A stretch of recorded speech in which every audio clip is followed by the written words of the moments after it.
Hi guys! Good evening! At yan, nandito ngayon tayo sa dorm and ipapakita ko sa inyo yung dorm namin. So, dorm reveal to.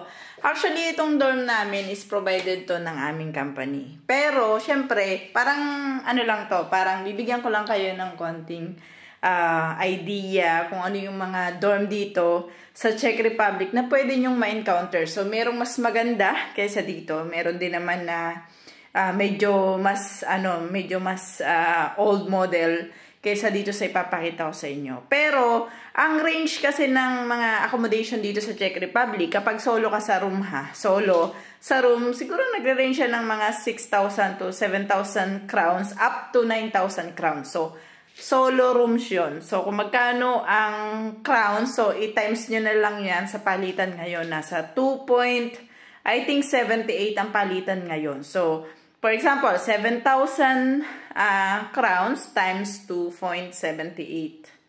So, yun. Para malabas nyo yung kung ano yung ano niya sa peso. So, ganun. Pero kung ako sa inyo, huwag nyo nang i-times or i-convert into peso. Kasi, medyo pricey kapag kinonvert nyo. Kapag naman dalawa kayo sa isang room, pwedeng nyong makuha yung isang mismong room na yun ng nasa 10,000 crowns to 11,000, something like that. So, paghahatian nyo yung dalawa.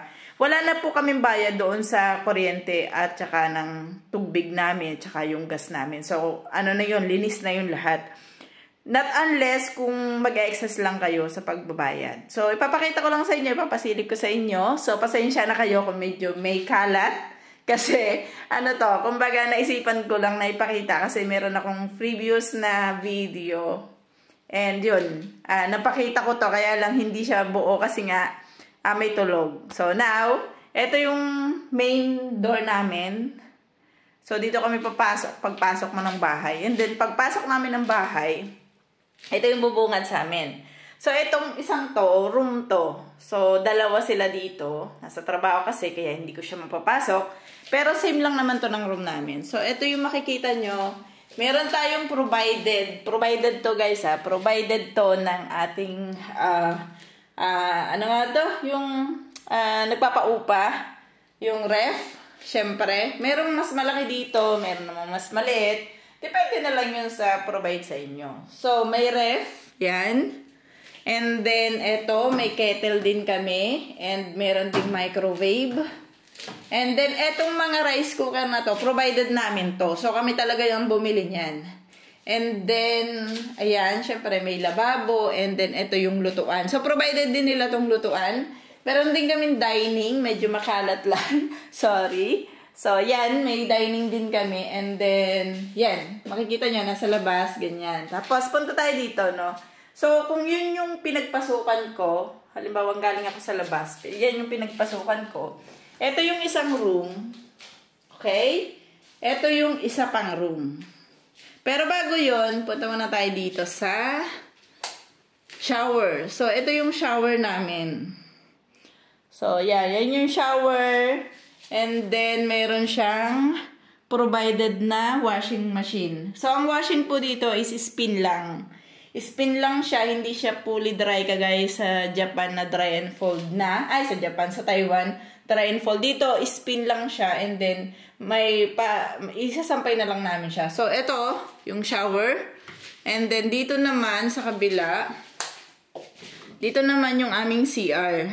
So, nasira lang yung flush namin, kaya nakatimba kami. Pero, may flush talaga siya. So, hiwalay ang shower at saka yung CR. And then, ito yung kabilang room. So, pasensya nyo na, medyo makalat. So, dito kami nagsasampay. Yan, may sampayan kami dito. And then, yun yung mga, ano namin, magulo. Yan, dalawa kami dito sa room na to. So, yan, dalawa kami dyan.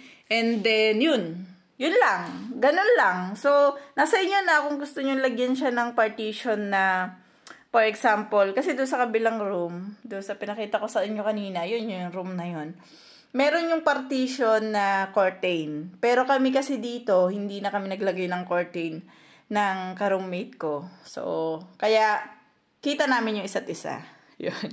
So, yun lang. Yun lang naman so far. So, yun lang yung masasabi ko sa inyo. And then, syempre, dito sa amin, meron din kami ino-orderan dito ng Filipino foods, gano'n. Nag-order kami through online. Tapos meron din kami kasamahan sa aming trabaho na nagpapa-order siya. So, kung gusto niyo naman na mag-order through online, meron din tayong mga available na orderan na through online dito.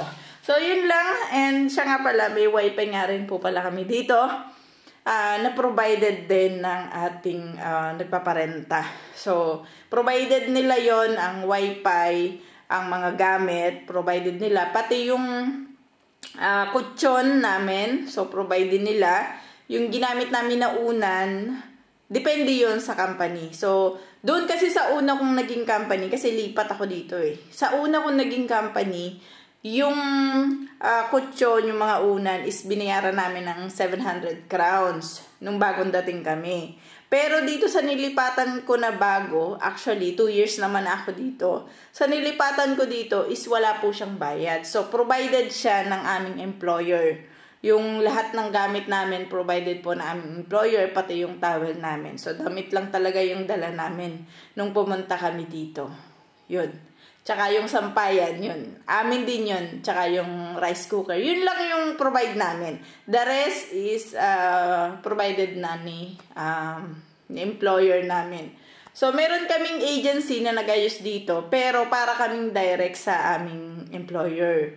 Kasi yung agency namin is lumalapit lang siya or nagre-reach out lang siya sa amin kapag merong iniutos si employer sa kanya. Pero hindi kagaya yan sa atin sa Pilipinas, na yung ating mga payslip is manggagaling pa sa mga agency natin. Dito sa amin, hindi. Direct to employer to sa amin na kaagad. Hindi na siya dumadaan. Hindi na siya nadaan sa aming mga agency. So, ganun. So, parang direct kami dito. Ganyan. And then, yun lang. Napakalapit ko rin sa, paano to? Pakita ko sa inyo, no?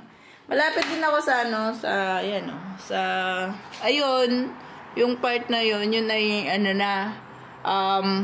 supermarket na. So, malamig na yun. Oh, yan o. Autumn. Naglaglaga na yung mga dahon. Ganyan. So, yun.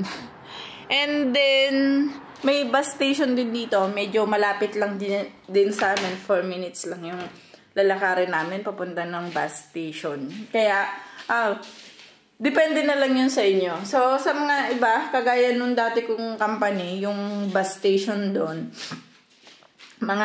siguro mga 10 minutes namin nilalakad. So, depende pa rin yun sa lugar nyo, no? Hindi tayo pare-pareho nung steps ng dinaanan. So, maaring doon sa lugar nyo medyo malayo, maaring doon sa lugar nyo, paglabas nyo, yun na kaagad. Depende pa rin yan. So, medyo province kasi yung lugar ko. Kaya medyo para sa akin is malapit yung lahat na accessible sa amin. Although kahit probinsya, pero malapit kasi ako sa bayan. So, yun lang. And sana meron kayong napulot na konting idea, no? Thank you!